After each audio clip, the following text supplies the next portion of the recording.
కోసం చేసెను కదా యుద్ధం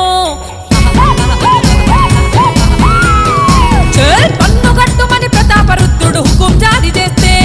వెన్ను పూసలిరిగిన బిడ్డలు కన్నీ